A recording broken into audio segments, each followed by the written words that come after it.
Modern. Modern. Modern. Modern. We're prepping for a voyage. Modern. The force of an old-fashioned equals whiskey mass times bitters acceleration. Why don't you make that a double? Modern Bar Cart. What's shaking, cocktail fans? Welcome back to another episode of the Modern Bar Cart podcast. I'm your host, Modern Bar Cart CEO, Eric Kozlik. Thanks for joining me for another one of our fantastic Bar Cart Foundations episodes where we peer into the depths of one specific topic in the home bartending landscape and try to blow your mind with science and fun bar hacks, leaving you smarter than you were at the beginning of the episode. But before we dive right in here, I've got one very important announcement for you. And that announcement is, it's spring. Now, a lot of us on the East Coast have been experiencing some cold, wet weather lately, but you know what? Soon the sun's going to come out and inspire lots of outdoor get-togethers and festive drinking occasions. So, to help inspire your next warm weather cocktail creation, we've teamed up with Element Shrub to offer their entire line of excellent apple cider vinegar-based cocktail mixers. Let's go down the list here. We've got the legendary Chai Pear Shrub, which is always a crowd pleaser, great for whiskey drinkers. Then we've got Lemon Mint, my favorite, which is Honeydew Jalapeno, Blood Orange Saffron, Blueberry Rosemary, Grapefruit Vanilla, Pineapple Turmeric, Cranberry Hibiscus, and of course, the newest member of the Element Shrub family, Ginger Lime. Head on over to modernbarcart.com, select the shop button in the top navigation menu, and you'll be able to pick up a bottle to try out at your next cookout, graduation party, or summer get-together. I also teamed up with Element Shrub's fearless leader, Charlie Birkinshaw, who was our guest way back in episode 9, to create 2 super easy batched cocktails that use a full bottle of Element Shrub, some of our embitterment bitters, and 1 bottle of booze. These are great for parties of all kinds, and the best part is that you can batch them ahead of time, set it and forget it, so that you can just focus on mingling with your guests and having a good time. And with that, I think we should try one of these bad boys out. So let's do that thing where you get to make yourself a drink. This week's featured cocktail is the Element Mule. To make it, you'll need 1 8-ounce bottle of Element Ginger Lime Shrub, 1/2 to 3/4 ounce of embitterment aromatic bitters. You can just kind of remove the little plastic dasher cap and measure that out in your cocktail jigger. And 1 750 ml or 25-ounce bottle of your favorite vodka. We used McClintock Distilling's Epiphany Vodka. Combine all these ingredients in a large pitcher with ice, and then serve 2 to 3 ounces of this drink over ice. Top it up with sparkling water and enjoy the tangy, zesty ginger lime shrub, which is rounded out by the mellow, exotic spices in our aromatic bitters. The recipe makes 12 to 16 servings. And if that delicious cocktail isn't enough to have you running to the site to purchase a bottle, how about this? If you enter the coupon code ELEMENT at checkout, you'll receive 10% off your entire order, not just the shrubs, on modernbarcart.com. That's any order you place, none of that limit 1 per customer nonsense. And this promotion runs straight through June 30th, 2019. So, now that you've got your cocktail and your complimentary coupons, let's saddle up and get ready to embark on this episode's journey into an effervescent topic, carbonation. This episode actually started at the grocery store. It was the first really warm day of the year, and I was in the market for some tonic water to go with my gin and lime, so I headed over to the organic grocery near me here in Washington, D.C., made my way to the water and soda aisle, and began weighing my options. And as my eyes wandered over the various bottles adjacent to the tonics and sodas, I had an epiphany. No, not the delicious vodka from McClintock Distilling, a truly radical realization. And it wasn't the good kind. In that moment, I realized I didn't know the difference between seltzer, club soda, and sparkling water. Or if there was even any difference at all. So my friends, that's the topic of this episode. We're going to look at the science, we're going to analyze the flavor, and then I'm going to leave you with a few topics you might want to continue researching on your own. To start, let's look at a curious little molecule called CO2. You know, the thing that trees breathe. And to be honest, CO2 isn't always a popular molecule, right? We constantly hear ecological reports saying that we need to drastically decrease our global CO2 emissions in order to curb global warming. So there's that. But when it comes to beverages, CO2 is the molecule most often responsible for activating your trigeminal nerve with its fizzy, tickly little bubbles. The trigeminal nerve, of course, is the nerve responsible for sensation in the mouth and head. It communicates feelings like spiciness, cooling, and tingling to the brain.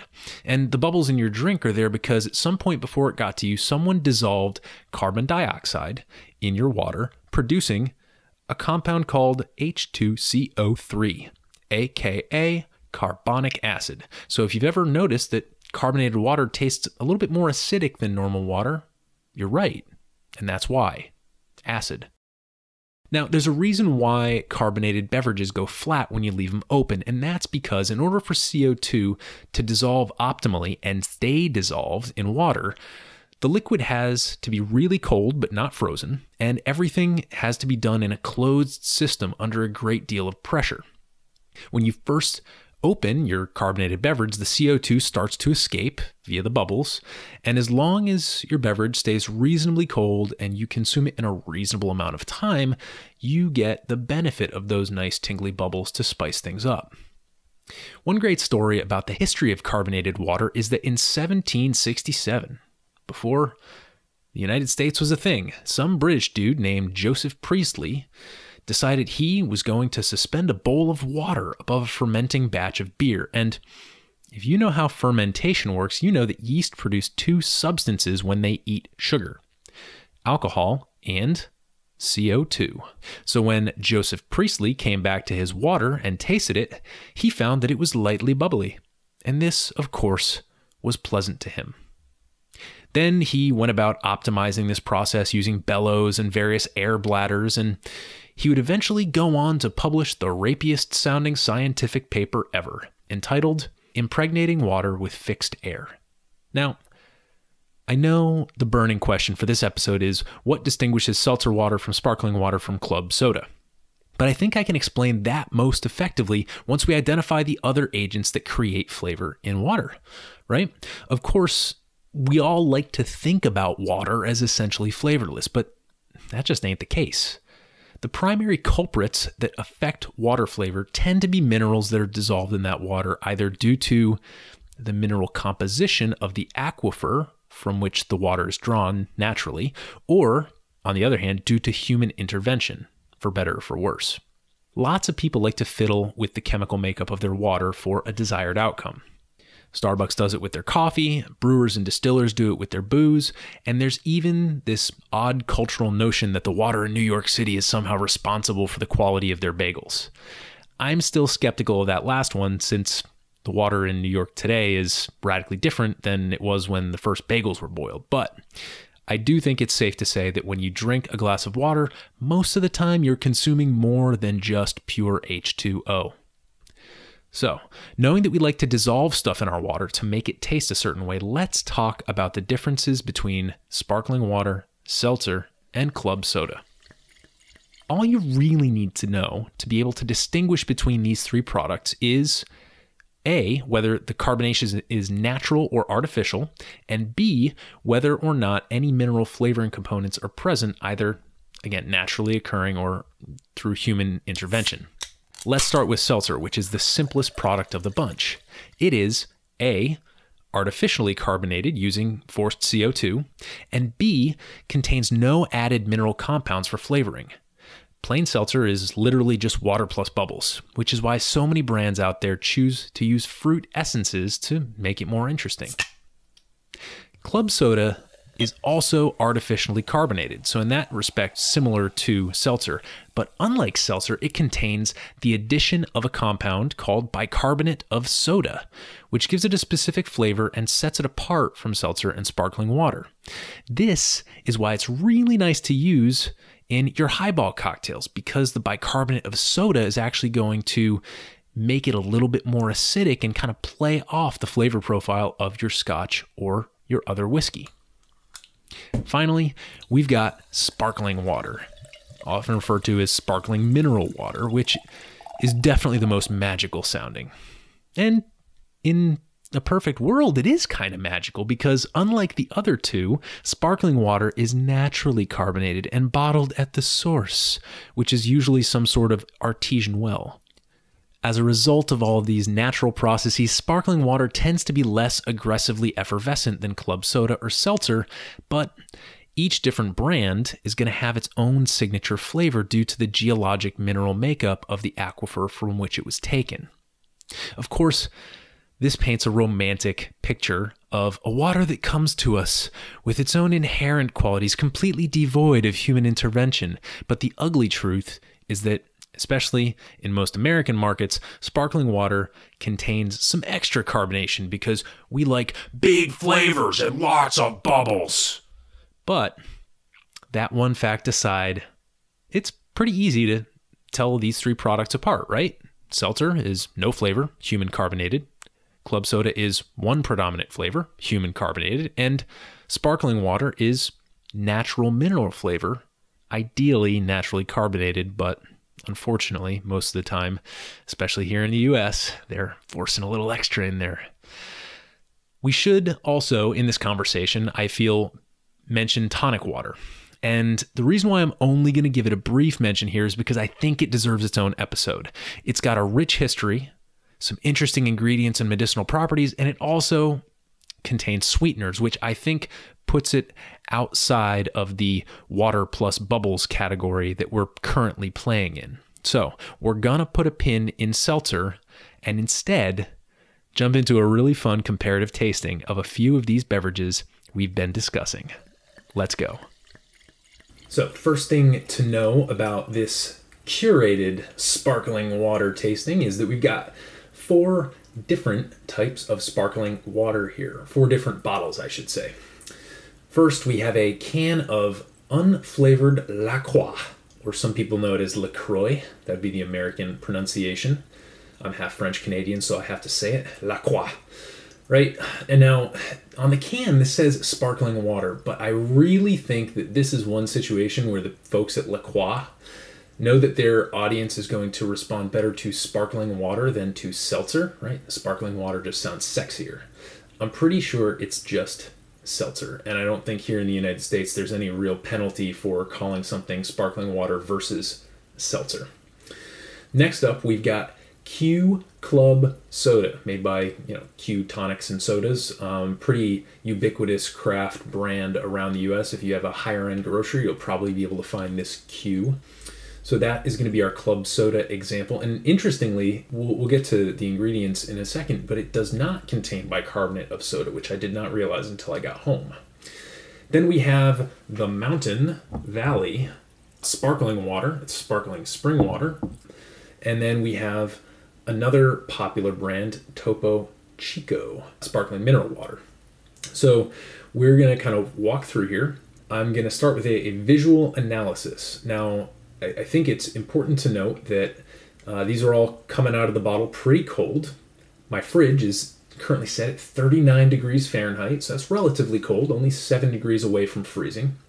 And right off the bat, I kind of notice a difference between the way the bubbles are acting in these. In the 3 that are not club soda, I'm noticing that the bubbles are fairly large and that they're kind of... They're not evenly coming to the surface. They're kind of almost releasing from the bottom of the glass and then rising up and kind of popping at the top at the surface. But the club soda, those bubbles tend to be closer to the outside of the glass and they're much, much, much smaller. So there must be something about the composition of the water, and there is, we'll get to that, that causes that. So let's jump into the tasting. First off, the La Croix. Now, I'm pretty familiar with La Croix and their product, so I'm not quite sure how much I'm going to have to offer here. This might just be the blank slate of the tasting, at least for me. So pretty even fizz, and I will say that the fizz dissipated pretty quickly. It popped right from the front of my palate to the back, mostly on the tongue, and just kind of went away. It's to me, really, this is a great example of a blank slate of water. And that's why I would call it a seltzer as opposed to anything else, because I'm not getting anything besides just water and a little bit of CO2 here. Maybe a little bit of that acidity in the end from the dissolved CO2. It kind of comes out more on the finish with this, but overall pretty neutral. I will say that it is nice going down. Like sometimes you have that experience with bubbles where the bubbles are really big and aggressive in the back of your throat, and it kind of makes it a little bit difficult to swallow. That's not a problem you have with the La Croix. Next up, we've got the Q Club. Now, the ingredient that is not bicarbonate of soda is listed on the label as Himalayan salt, which is interesting to me. Definitely like kind of a crafty, bougie choice there. Appeals to the bougie label readers out there, I suppose. Now let's see how that affects the taste. A much different mouthfeel experience than the La Croix. It's full. I would say it's verging on creamy, but definitely not creamy. It's definitely much smaller bubbles as I described visually to you, and I think overall there's definitely a big difference between club soda and sparkling water, definitely in the bubbling potential. Now, this kind of reminds me of like an old housekeeping trick where if you get a stain on a piece of clothing, maybe throw a little bit of club soda on it. And I think the combination of the additions in there, like the bicarbonate of soda and the bubbles, really, based on that mouthfeel I just got, I could definitely see that working to help get out a stain. Maybe not get all of it out, but certainly help minimize the effects of a stain on clothing. Now, let me take one more quick taste here. Yeah, the bubbles are kind of swirling in there. They're much smaller. I'm not getting a really intense flavor on this. I was kind of expecting something that had a bigger, more robust flavor.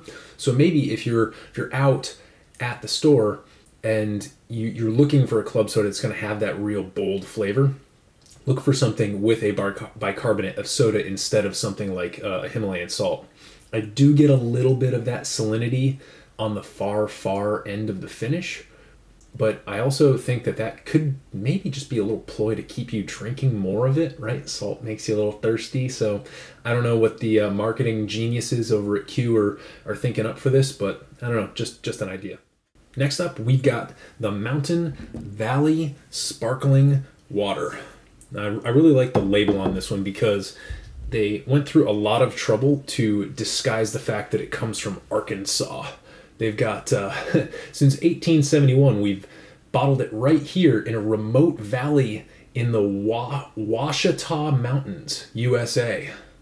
I don't think any of us have heard of the Ouachita Mountains, but then you look at the address and it's Arkansas.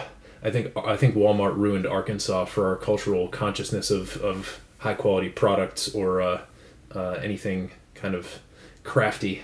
But the Mountain Valley, we'll see how the Ouachita Mountain water tastes right here. This is maybe the bubbliest of all of them, and the label here definitely says that they add carbonation. So this would be our sparkling water with a definite addition of carbonation after it was taken from the source. Definitely looks the bubbliest, but doesn't taste nearly as bubbly as the La Croix or the Q Club. Now, it has been sitting for longer. Very nice mineral profile on this. It has a little bit less of that acidity, and I think it may be rounded out by the mineral profile. This reminds me of the water that I get out of my tap at home in Western Mass, which comes from an artesian well. So, maybe there's some similarities there, but I really do like this. This is a very pleasant flavor experience, and you know what? Good for you, Arkansas. The Ouachita Mountains, USA. Yeah, not bad. I would have that with a meal. And then finally, let's do Topo Chico, which is a product that's been kind of gaining in popularity in some craft circles. I think it's big down in Texas and the Southwest and California, and it's been recently kind of making a splash here on the East Coast as well. So let's see. This is also a sparkling mineral water, so let's see how it tastes. That, I would say, has probably the best bubble profile, aside from the club. If we're just looking at the water plus natural flavors as opposed to water with added flavors, I'd say that has the most pleasant and well-rounded bubble profile. It's there. It kind of does that same thing that the La Croix did, where it has this progression over the palate, but it kind of sticks around for just long enough to remind you that, hey, this is sparkling, but it doesn't have any impact on your ability to swallow it. And I would say the flavor is a little bit more on the acidic side, a little closer to the La Croix than the Mountain Valley. I'd put that as the most kind of basic and watery tasting of the bunch, then the La Croix, and then the Topo Chico.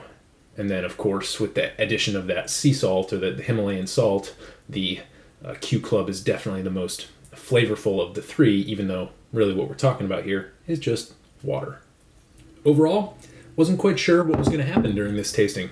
I definitely learned a lot just by tasting these four side by side. I mean, you learn a lot about mouthfeel, right? A lot about that trigeminal nerve. And for me, I think that is a huge part of deciding what product you want to get on the shelves, right? Especially if you're thinking about an ideal end application, especially if you have a use case for this, like a highball. So that is my silly little side-by-side tasting of 4 different popular and available sparkling or carbonated waters here in the US. And feel free to check these out on your own. And if you have any other thoughts on maybe some stuff that you have available near you, feel free to drop us a note at podcast@modernbarcart.com. And with that, let's wrap up this Bar Cart Foundations episode with a few other little tidbits that are adjacent to carbonation in the cocktail world. First up, let's talk about carbonation via fermentation, i.e. how beer and sparkling wine get their fizz. Now, remember Joseph Priestley from earlier in the episode? Well, there's a reason why he chose to suspend his water above a beer fermenter. Basically, if you can bottle a beverage that's been fermented before it goes flat, it's gonna have some bubbles in it. Great examples of this are kombucha, which is fermented using a synthetic mixture of yeast and bacteria called SCOBY, and tepache, which is a Mexican fermented beverage containing pineapple skins, sugar, and spice. It's usually very lightly alcoholic in the tradition of the weak beers that people used to drink in the days before purified water was feasible. And the cool thing about tepache is that it might make a reappearance here on the podcast because Modern Bar Cart co-founder Ethan Hall is currently experimenting hard with it. So maybe, if we're lucky, or if we behave ourselves, he will treat us to some tepache cocktails in the near future. Another bubbly topic that's pretty interesting is the hardware that's used to make carbonated beverages in the home or at the bar. Of course, we live in the age of the Soda Stream, which is a countertop carbonation device with CO2 cartridges that can pump out flavored or unflavored carbonated beverages to your exact specifications. But what I'm most intrigued by is the classic soda siphon or seltzer bottle. You may have come across this device in old slapstick comedy or clown routines. It kind of looks like if a fire extinguisher had a baby with a beautiful piece of crystal drinkware. It's filled at a facility with commercial quality carbonation rigs and then delivered, like milk used to be, to the physical location where it would be used, be it a bar, restaurant, or private residence. Not only are soda siphons totally cool to look at and really fun to use, but they are unfortunately a dying breed, a past commodity that's now just an oddity. I'm going to put a link in the show notes page for this episode over at modernbarcart.com/podcast to a fantastic Bon Appetit video called The Last Seltzer Man, chronicling the Brooklyn Seltzer Boys, the last company in the US to still hand distribute charged, reusable seltzer siphons. Trust me, it's worth a watch. It's one of the best videos I've watched recently. I highly recommend it. Finally, I wanted to bring up a topic that was suggested by our audio engineer, Sammy Reed. Hey, Sammy. And that topic is nitro. You've probably come across this in cold brew coffee and beer most popularly, and basically it's the addition of nitrogen bubbles, which is very similar to the carbonation process, but with a few key differences. One is that nitrogen doesn't like to dissolve like CO2 does. It just kind of hangs out next to the liquid molecules instead of becoming one with them. Nitrogen bubbles are also smaller and smoother than CO2 bubbles, and those two facts kind of team up to create the rich, creamy mouthfeel of a nitro beverage. Some folks say that this has a noticeable impact of lower perceived bitterness in drinks, which is probably true, but for me, man, it's all about that mouthfeel. To date, there aren't a ton of bars out there serving nitro cocktails, but I think it's a trend that we can probably see following on the heels of the beer and cold brew coffee success stories. So be sure to keep an eye out for nitro cocktails popping up at a bar near you. That about does it for this Bar Cart Foundations episode. Remember, you can always use the filter on the podcast landing page to seek out these mini crash courses if you enjoy the sheer nutritional density of them, or if you just want to listen to me talk to myself while you fall asleep. Until next time, I'm Modern Bar Cart CEO Eric Kozlik, reminding you that it's not socially acceptable to respond to a request for a carbonated beverage by saying, "Seltzer, I hardly know her." Sorry to burst your bubble.